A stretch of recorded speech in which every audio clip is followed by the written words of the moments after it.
a very interesting incident of how I discovered ambidexterity. And you know, how ambidexterity is not only for those few people who are born geniuses on the planet. I was just 5 years old. I'd gone to my first school ever as a nursery, pre-nursery, and I started writing with my left hand. And the nun, it was a missionary school, she took a ruler or a scale and rapped me on my knuckles. She said, write with your right hand. Left hand is for other things. Now, in some cultures and traditions, that's how it is. So I started with my right. And there you are. I became a right-handed writing person. But guess what? I ended up discovering ambidexterity for myself, because when I played every sport and game as a boarding school student at the age of 8, I do some games with my left hand and some with my right. Cricket, I would bat with my right hand and bowl with my left. Tennis, play left hand. Hockey and golf, right-handed.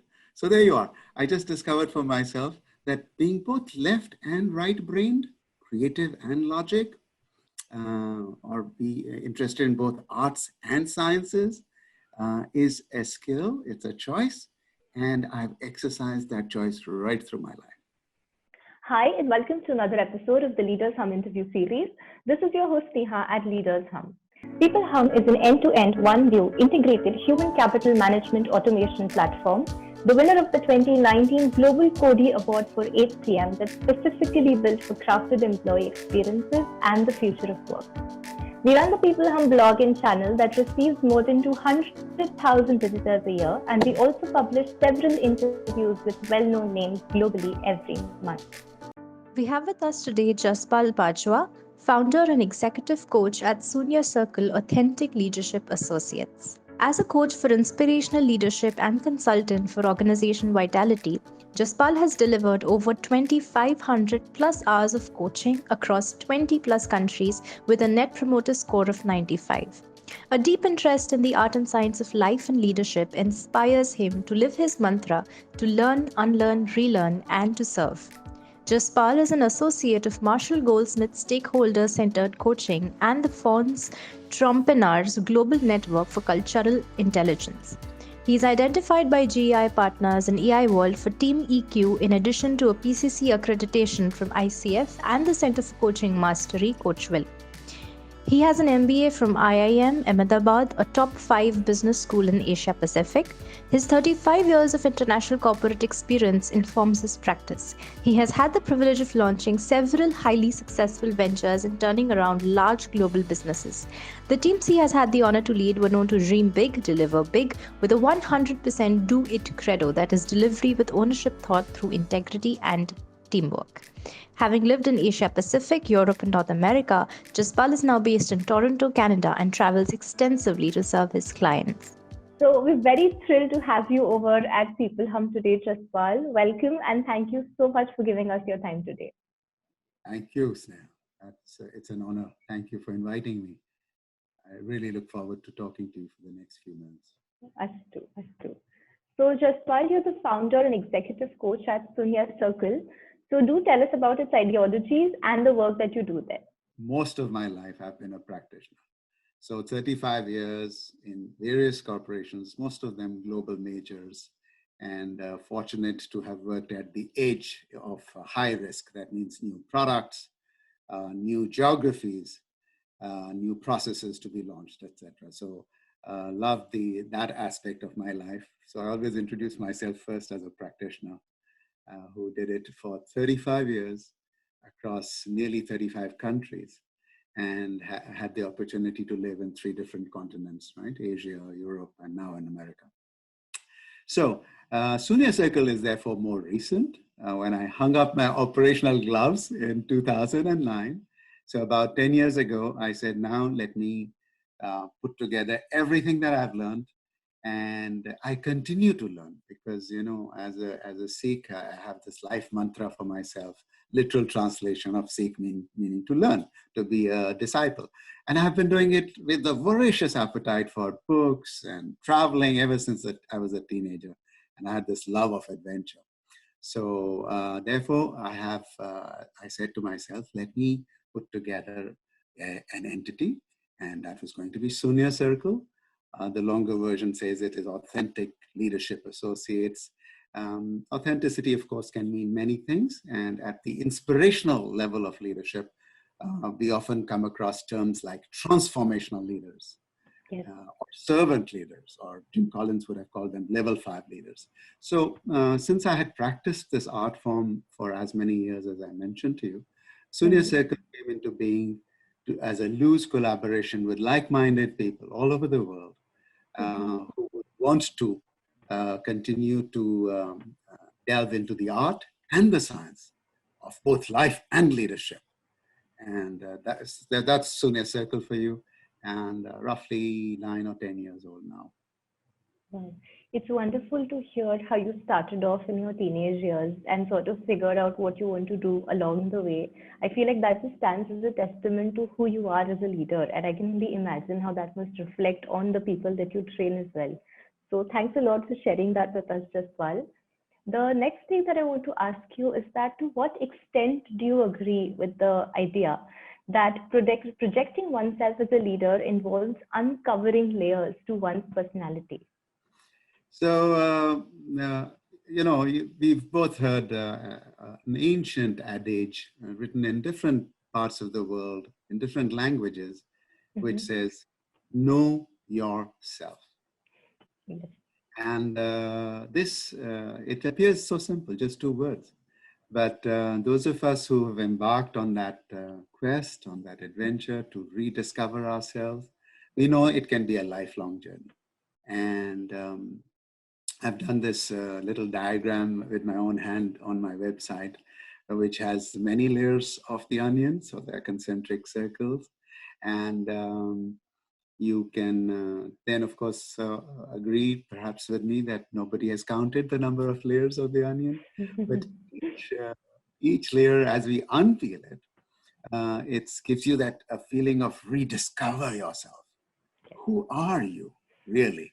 And when you invite a coach into your life, because it's a mutual contract, almost a sacred contract of confidentiality and trust. So you are able to make very rapid progress to go deep into those layers of the onion, as deep as you dare to go, because you have a coach alongside you. And therefore, the first stroke of the pen I did with my black ink was an arrow going inwards towards the center of those concentric circles, where there lies your core, right? And therefore, I nicknamed this particular arrow going inwards, saying, know yourself, choose, if you wish to be self-directed, human self-directed leader. So what I was describing was this: life can be, should we choose to take it on with a spirit of adventure, a spirit of play. You just heard me say that you can be, you can exercise that divine blessing we have as humans, that of choice. You can choose to be conscious, and in your consciousness, you can choose to be both self-directed and stakeholder focused. This is so interesting, Jaspal. And I feel like all of our viewers and listeners will definitely agree when I say that all of us have at some point asked the question, who are we? But at the same time, maybe by lack of means of not knowing how to uncover or find answers to that question. So that's amazing. Thanks a lot for sharing this approach with us. So Jaspal, what are your thoughts on future readiness, and how do you think we can train next generation leaders? So, when we were young, like 40, 50 years ago, beginning our career, we put to bed the argument, are leaders born or are leaders made, right? Yes. So very quickly, I think the debates were going around the fact that everything is learnable and leaders are made, right? So when you talk to me about next generation, every decade would have its next generation. At one time, we were the youngsters who were being brought into large organizations like Nestle. I was fortunate to join Nestle, and others were going into Unilever. And, at that time, we were the next generation. And now you're talking to me about the millennials and Generation Z, Generation X and Y. And, they're coming into our workforce in big numbers. In a few years from now, the majority of the workforce is going to be millennials and Gen Z. So when you talk to me about what can we do to enable them to take charge and play their role on the stage that they are all set to occupy, an older dog like me who's been in the trenches for 35 years and has tried to keep himself reinvented all the time. I don't know if I mentioned to you, but my life mantra is to, till the last breath in my body, keep learning. So learn, Jaspal, and then unlearn, relearn, so that you can be a new Jaspal every day, and so that you can serve. The new generation leader is very clear. You know, just like this, and we were talking about the self-directed and stakeholder focused, the new generation is very clear. They want both significant value creation and a sustainable future. And they are also, you know, I'm so happy to see how they are so confident in being able to take on the so-called VUCA world, volatile and uncertain and complex and ambiguous world. And I see them being able to take it in their stride and see if that same VUCA does not represent a stretch goal. And if you transform yourself as a leader, whether you cannot see almost infinite potential for disruptive growth, disruptive innovation. So as you can see, in me, there is a huge hope, and I am totally confident that the next generation will be able to give us both significant value and sustainable value. It's wonderful how you have so much insight into this. And I absolutely loved what you mentioned about each generation having a next generation. So it's very important to understand that a previous generation's idea of what the next generation wants will be very different from what the coming generations will have. So I feel like at the root of this is to understand them and also keep our communication pathways open. And the insight that you've offered, of course, on, you know, the temperament of the next generation leaders, so to say. So that's amazing, and that's definitely helpful. So thanks a lot, Jaspal. Wonderful insight, Jaspal. Thank you. So we've previously spoken about ambidexterity and its application at the workplace, and I found that very interesting. So could I request you to please elaborate on that for our viewers and listeners? A slide which says, if we took a single day in your life or your whole lifetime, and if we were to imagine that it's like a dial of a clock, right? That roughly around at the 1 o'clock position on the dial of the clock is a root quality we can choose to have as an individual. And geniuses like Leonardo da Vinci, Einstein would have reminded us about that root quality, and that is passionate curiosity. And as leaders, we say focused curiosity, to want to know about yourself, your customer, your business, yeah, and in a wider sense, your community, your country, your planet. Yes. So this journey, whether it's in this imaginary clock I just shared with you, 12 o'clock, 1 o'clock, is passionate curiosity. And then, of course, in Suni Circle, we have as many as 9 C's or 8 spokes of the wheel. And in this session, however, I just wanted to quickly take you, and then somewhere halfway through the journey, once we've graduated with the right credentials, professional qualifications, we are ready to look for a key quality, which happens roughly at the 5 o'clock position on the journey, which is like a circle. And at the 5 o'clock on this dial, we are required to show courage, courage to deploy all the knowledge we have gained during our formative years. And this is where sometimes, because there is a chasm, there's a deep precipice, the divider between theory and practice, that is where sometimes we may be too timid and may just want to go climb safely down the valley and then climb safely up the other side of the cliff. That option doesn't exist. When Lord Krishna was talking to Arjuna in the Mahabharata battle, he talks about the fact that you are a trained warrior. You will have to take up your arms and you will have to leap across that chasm into the field of action. And this is where you need that second quality called courage to act in your authenticity. And then starts this beautiful journey, the sense of the other, as I was saying, where everything is co-created, co-scripted stories, and most importantly, co-owned mandates, which are then delivered. So the teams I was fortunate to be a member of and a leader of, we used to often say, dream big, deliver bigger. And we used to have slogans like impossible is possible. Give us a chance and let's see if we can together do it. In this new century we have just entered 20 years ago, Sneha, any leader tries the 19th century trick of I know it all, he or she is going to end up misleading the troops. Yes. None of us have all the answers. So some of the qualities of the 21st century leader, people like Marshall Goldsmith and several other researchers researched the qualities of a global leader in the 21st century. And it came out loud and clear that we are going to need leaders humble enough, courageous enough to be able to have the discipline to say, I may not have all the answers. But in the teams I was a member of, we used to say, either we find a way or we make one. So together we have all the answers, right? So this journey can be completed through the 9C. We use it in the coaching in Suni Circle. And of course, every single day, we all should go home and hold our heads high that we made a difference in whatever capacity, whether, when Martin Luther King said, even if I was a street sweeper, let me sweep the streets with so much passion that others say, there lives a great street sweeper.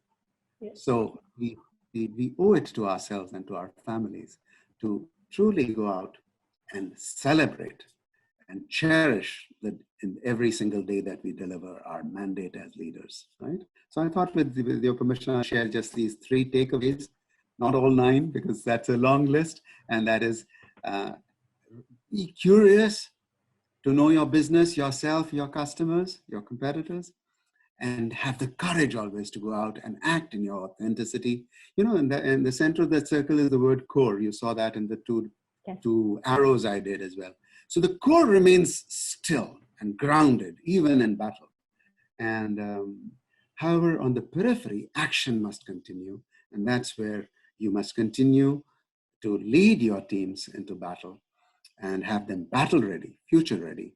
And some of the other qualities of the 21st century leader, they're all around ambidexterity. That means you've got to be able to, take that word and see how it sort of spans nearly 10 to 15 apparent paradoxes. Yes.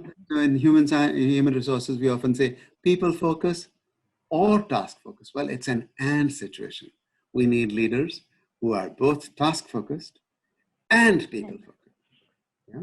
And several others. There are, if you look at the leadership, there is the results leadership aspect, thoughts leadership aspect, people leadership aspect, and self-leadership aspect. In all of these, if we had the time, I could point out to you nearly 3 to 5 paradoxes. And this is where this whole, what you wanted me to talk about, which is ambidexterity. Yes. It is really this comfort that you can choose to have if you open your mind out to being ambidextrous. Use both your right brain, left brain, creative and logic, right and left arm.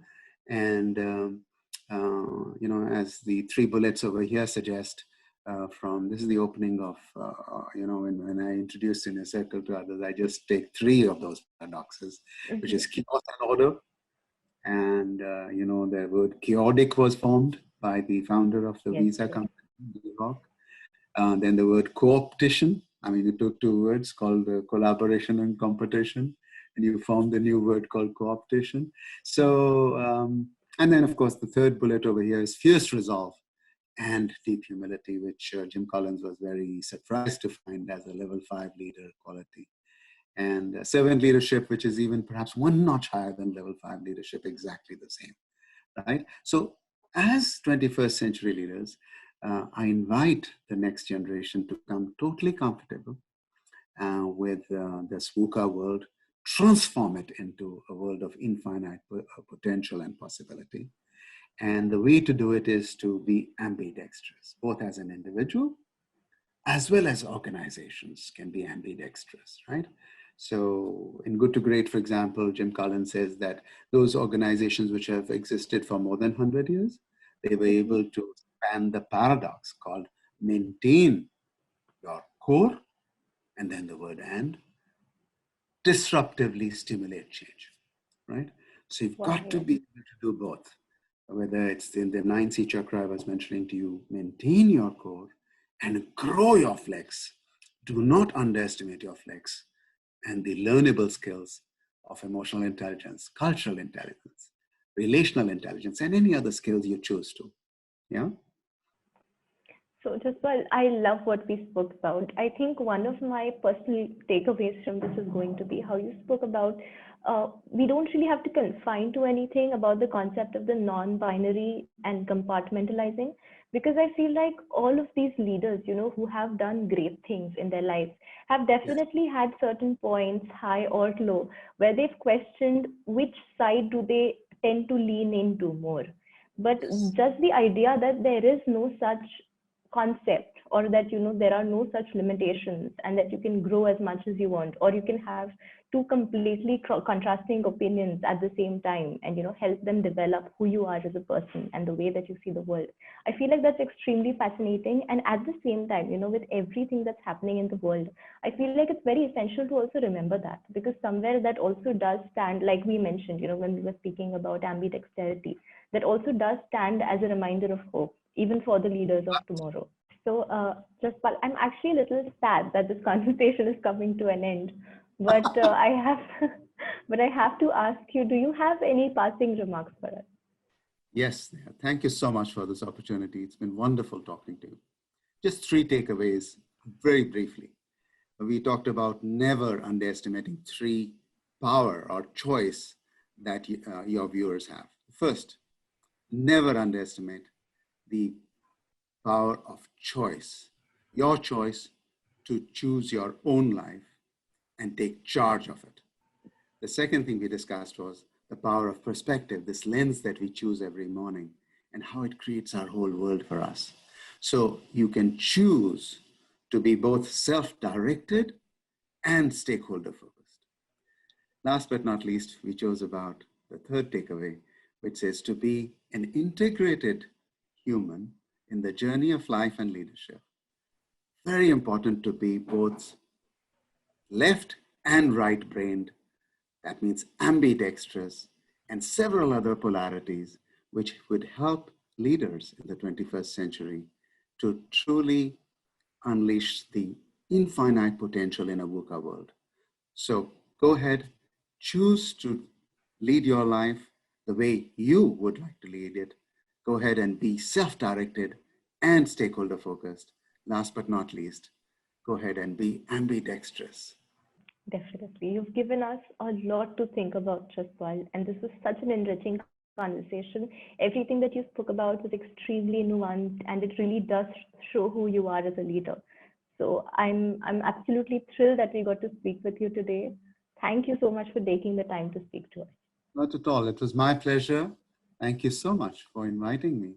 It's been, your questions were, they really made me think, and love them. Time permitting, I would have shared more stories with you, but no, it was great. Thank you so much. It's been just wonderful. It's our pleasure.